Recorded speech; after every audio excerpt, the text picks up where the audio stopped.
as a lawyer, especially as a law firm owner, it can feel like you spend most of your day just putting out fires and dealing with chaos and dealing with emergencies. So let's talk about how we can reduce that stress and become more proactive and less reactive, right? And getting in front of things before they actually happen, right? And having that foresight. And a lot of being proactive comes from having a plan.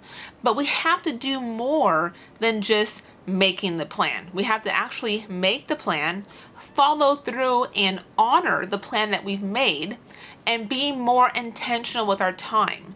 And in doing so, it's going to help us to really reduce the chaos and put you back in the driver's seat instead of always feeling like you're in the passenger seat and that your law firm is driving you and you're just along for the ride responding to whatever is happening. No, we want you in the driver's seat of your own law firm and being proactive and making the roadmap. So when I say making the plan, this can be in the smaller sense as far as like your day and what your day is going to look like and what you're going to do and what your tasks are. Or it can be something bigger like, your case flow and how these cases are supposed to proceed and kind of the checklist of how to, handle certain types of cases and the time frames. And so there could be so many different things that we have plans for. It could be big or small, but we want to make sure that we have those plans. And a lot of times my clients, so I coach lawyers on how to open and how to grow a successful law firm, right? And so a lot of times my clients, my law firm owners will come to me and they'll have plans, but they don't follow their own plans. And a lot of times they are the first one to break those plans. So let's say if they have a plan for their day and how they're going to spend their day, and they have boundaries with their staff, they can be the first ones to break their own boundaries and to break their own guidelines or parameters that they have in place. So we got to make sure we are honoring the plan that we've created for ourselves and for our law firms. And so for me, I really have to make sure that I can focus and be committed to the plan and really become more intentional with my time. And this has made a huge impact, not just on my work and on my law firm, because I do run a law firm myself, but also on my personal life. It made things much more manageable and like I'm kind of ahead of the game, ahead of the ball here, instead of always trying to play catch up and always responding to the chaos that can be life, right? And so in order to make yourself, again, to become more proactive, besides just making the plan, we've got to honor it and we have to give ourselves a time limit. If you say, I'm going to, write this brief today, draft up this proposed order, and prepare this new divorce filing, that's what you're going to do for the day. Make sure you have time limits. I'm going to spend 1 hour on this and spend 2 hours on this and spend 45 minutes on this. And then actually set a timer and stick to those times and don't let anything else disrupt you while you have committed that time to that work or whatever the task at hand may be. You're going to turn off the email notifications, put the phone away, close out social media.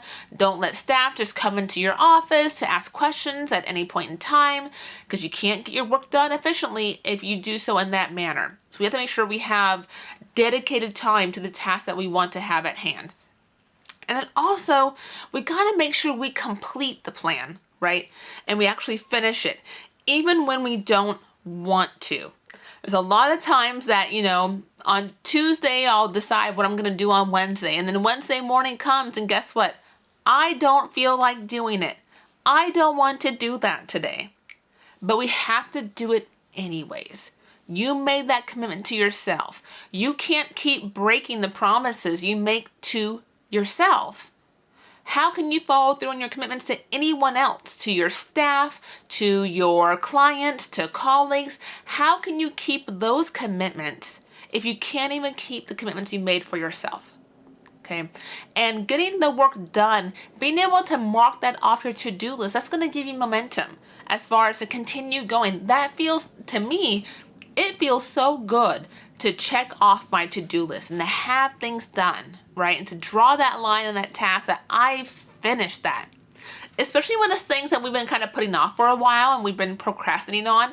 A lot of times those things that we've put off and have procrastinated really aren't that hard or take as long as we thought they were going to. It's like, wow, if I just sat down for 20 minutes, I could have knocked out the rest of the emails in my inbox, right? It's not as big or overwhelming as I thought it was going to be. That could be true for a lot of things sometimes. And so another example of how to become more proactive for lawyers, for law firm owners, is our client communication. How often are you communicating with your clients? Is it only when they reached out and complained because they haven't heard back from you, when they've called you 3 times? Is that when they hear from you? Is that when you communicate with them?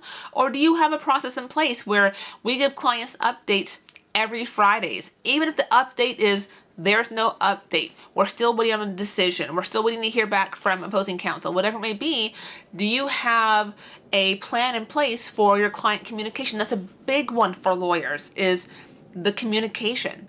That's, I think, one of the biggest sources of bar complaints is the lack of communication, right? So having a plan in place as far as when and how you communicate with clients. What times of day? Are you texting with clients at 8 o'clock at night? You shouldn't be. There should be guidelines and boundaries around your time and how you communicate with clients. And you can have those boundaries and kind of parameters as far as how you communicate, when you communicate with clients, as long as you actually follow through when you say you're going to communicate with them, right? So that's the key, is actually honoring. If you tell clients, I'm going to update you every Friday, you better update them every Friday, right? And so, but doing something like that is going to be so much better than waiting until someone's complaining, because we don't want dissatisfied clients. We don't want unhappy customers, right? And so, and that's a source of a lot of issues, a lot of stress for you, right? Is having to deal with those complaints. And so figuring out what the plan may be, actually executing that plan and finishing it. So I hope this helps you to become more proactive instead of always being so reactive in your law firm, and I'll see you in the next one.